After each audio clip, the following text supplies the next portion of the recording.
Et j'étais souvent avec mon copain Computer Flamme. Bien sûr. Et je retournais dans des coulisses et je lui passais à travers la porte.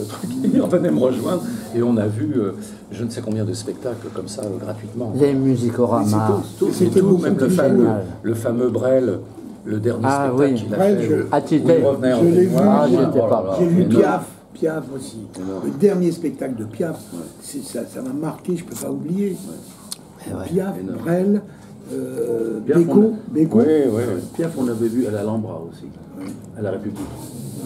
Piaf montant à l'idée la première fois, avec Raymond DeVos. Exact. À James Brown, la première fois qu'il est venu à l'Olympia. C'est là où il y avait Antoine en première partie. Ah ben voilà, moi j'étais là. Non. Et la première fois, quand j'ai vu arriver le James Brown sur scène avec les cuivres ponctués par les pêches de batterie, l'autre qui arrivait avec la cape et tout. Et pour nous, c'était hallucinant. Et la chorégraphie des soufflants. Oh là là. Ça s'arrêtait, ça reprenait. C'était génial. Je te filme un peu. Viens, je te filme un peu, toi. Dis-moi où j'appuie. Tu n'appuies pas. Voilà, c'est là, si tu veux arrêter. Ça marche là. Hein. Ça marche. Je te ferai un montage. Je vais me mettre là à côté de mon pote. Terminé, messieurs?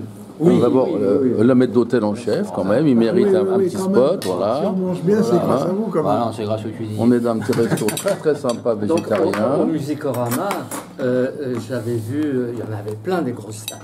Comment il s'appelle PJ Proby. Oui, PJ Proby, bien entendu. Génial. Quelle voix, c'était extraordinaire, la voix de ce type.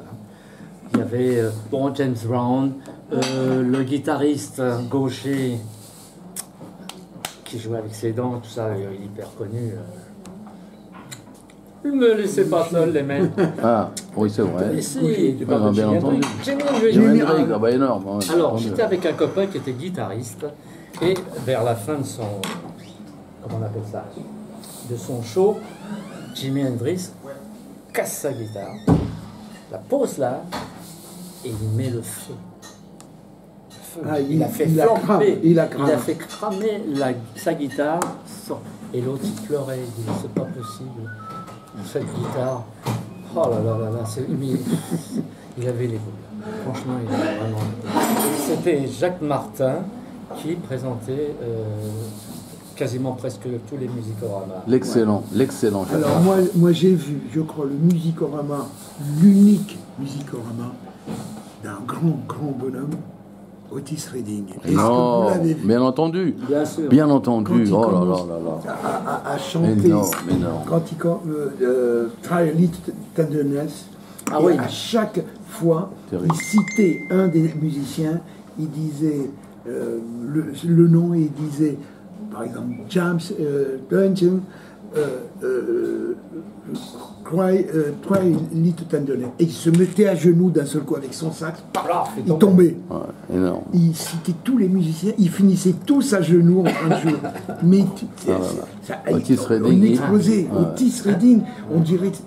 On aurait cru un boucher qui était comme ça. Quand il marchait. Il faisait des kilomètres sur scène. Des kilomètres. Voilà, il est traversé. C'est terrible son histoire. Pardon. Non, vas-y, je t'en prie. Vous y étiez aussi pour voir Tom Jones quand il est passé.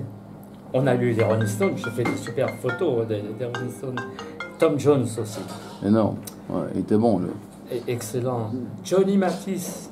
Excellent. Oh là là. Tom Jones, je l'ai revu il y a quelques années à Monaco. Il est à la pêche encore. Hein. Bien sûr. Il est bien encore. Bien sûr, ouais. Il y a quoi, il y a 5 ans? Il fait The Voice. Ah bon? Oui, oui. Tom Jones? Oui, il fait The Voice. À Londres, en tant que juré. À Londres, d'accord. Oui. Tiens, je te rends ton bien. Merci, t'es gentil. Pas avec les autres, dans les mêmes hôtels. Ils les mettent sur la baie, à part. Les blacks d'un côté, horribles, les blancs de l'autre. Et lui, il compose à ce moment-là Dark of the Bay. C'est là qu'il a composé ça, pour ça. Il compose ça, il fait son show, le lendemain il se tue en avion, le truc sort et ça fait un tube mondial. C'est l'histoire de Dark of the Bay. C'est dingue. C'est triste, hein. C'est terrible, hein, ce truc. Toujours dans le style des histoires de ces monstres, c'est que Chuck Berry était obsédé, il voulait toujours des petites filles. Quand je dis petites filles, c'est Qui Chuck. Chuck, ouais. C'était dans son Et contrat, non? quand j'allais le voir au Grand Hôtel, il me disait, Willy, tu peux me trouver? Je dis, tout ce que tu veux, mais pas ça. Des adultes, j'en connais 10 qui seraient ravis de te connaître et plus si affinité, mais des mômes, en fait, ils se faisaient coffrer pour, on appelle ça pédophilie. Hein, Comme Jerry Lee Lewis. Voilà. Et il se faisait coffrer, menottes. Il allait au trou, il composait Roland Beethoven, il ressortait, il faisait un tube, il se faisait choper avec une minette, monote, le trou, et il composait Nadine, et tout. Tous ces cubes ont été composés au trou. C'est quand même incroyable. Ça, c'est incroyable. Voilà. Et Chuck Berry, c'est ça. Et puis, alors la plus belle de toutes, on faisait une émission en direct avec Michel Arnaud à la mairie de Montrouge. Et là, il me fait, Willy, I want my money. Je lui dis, Chuck, c'est l'ORTF, c'est Madame Michel Arnaud. On tourne dans une demi-heure, il me dit, non, I want my money. La vache. Je vais voir Michel Arnaud, je lui dis, Michel, je suis désolé de vous importuner, mais Chuck ne viendra pas sur le plateau s'il n'a pas son argent. Elle me dit, vous blaguez, Willy? Non, je ne blague pas. Il ne viendra pas. C'est incroyable. Elle fait venir un motard de Cognac G. J'ai dit, et puis des dollars, hein, pas des francs, des anciens francs. Le motard est allé à Cognac G chercher des dollars. Quand le motard me dit, qu'est-ce que je fais de ça? Je lui dis, venez. Voilà, Chuck Berry, il prend, il compte. Il fait un rouleau, il met dans sa chaussette. Il dit, come on, Willy. Okay. Et on a fait l'émission à condition, il avait l'argent dans sa chaussette. Voilà. Donc partout, c'est comme ça. Hein. J'ai vu ça il y a un super documentaire qui est passé sur Arte, il y a je ne sais pas si tu l'as vu. Je l'ai vu. Et sur toute une histoire qui dure 2 heures, hein, extraordinaire. Oui. Et on le voit, et on le voit, lui. Oui. Je crois même avoir fait une captation que je t'ai envoyée. Un petit sujet. Où j'étais. Attends, celui de Bordeaux, le concert de Bordeaux. Peut-être. J'y suis. Voilà. J'y suis à Bordeaux. Et il explique d'ailleurs que partout où il allait, il n'y avait jamais ses musiciens. Oui. Il prenait toujours les mecs du coin. Et il demandait toujours le blé avant de chanter tout le temps. Il le dit dans avait dû se faire avoir quelques fois, sûrement. Qui était comme ça aussi, c'est Richard Anthony. Ah oui? Tiens donc. Ouais, on a les thunes avant. Et Demis Roussos, que j'ai engagé une fois pour une soirée, il me dit tout virer à mon compte. Une semaine avant le concert. Je lui dis, mais Demis, c'est des gens sérieux? Non. Willy, je t'aime beaucoup, mais il est mort, non? Oui, il est mort. Mais cela dit, avec l'expérience, c'était normal aussi, parce que... C'est vrai qu'on s'est tous fait planter. Avec Jacques, avec Dutronc, il se faisait toujours aussi payer avant. Il avait un garde du corps, un mec énorme, et tant qu'il n'avait pas le pognon, on ne montait pas sur scène. Hein. Et donc, ça, c'est l'expérience de ne pas avoir été payé. Qui le revoit, Dutronc? Vous le revoyez? Moi, j'ai des nouvelles par Calafat, qui était son copain que je vois Adi de temps en temps. Il vient me voir. Toi, tu le revois une fois, André, non?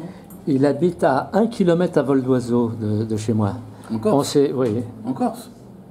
Pas Jacques? Oui. Ah, Jacques? Non. Je parle de Jacques. Non, Calafat. C'est Calafat. Jacques, je l'ai eu au téléphone très rarement. Lorsque mon beau-frère, Marcel Blanche, qui était un excellent batteur, est parti. Il a dit, on a perdu un grand. Ça m'a fait plaisir. Mais quand toi, tu l'appelles, c'est... je ne sais pas si tu l'as déjà appelé, mais quand tu l'appelles, c'est la messagerie. Et son message, c'est moi. C'est tout. On devait se revoir. C'est moi. Qu'est-ce qui a déterminé ton action? C'est les présidents de cette association. Vaincre le cancer, Michel. Histoire, professeur Jasmin, qui a créé cette association il y a maintenant 32 ans, m'a demandé il y a une dizaine d'années. Les rôtis sont pour. Messieurs. Il m'a demandé il y a une dizaine d'années de rentrer au conseil d'administration. C'est énorme. Bon, pourquoi pas? Tiens, André. Voilà. Merci. Alors moi je lui dis oui, pourquoi? Bon, pour mettre un peu d'ordre, tout ça, machin. Bon, c'était très clean, hein, très cachère. bon, je suis rentré, et puis, bon, progressivement, il y a maintenant 5 ans, il m'a demandé de prendre la présidence. Donc c'est une association importante. Hein. Ah ouais. On soutient 250 chercheurs à Villejuif et autant à la salle de prière. Et puis donc on fait différentes manifestations en France pour collecter des fonds pour la recherche. Tu as eu Johnny Hallyday, je l'ai vu ce concert. Enfin, je n'y étais pas présent, mais c'était vraiment quelque chose. Merci bien.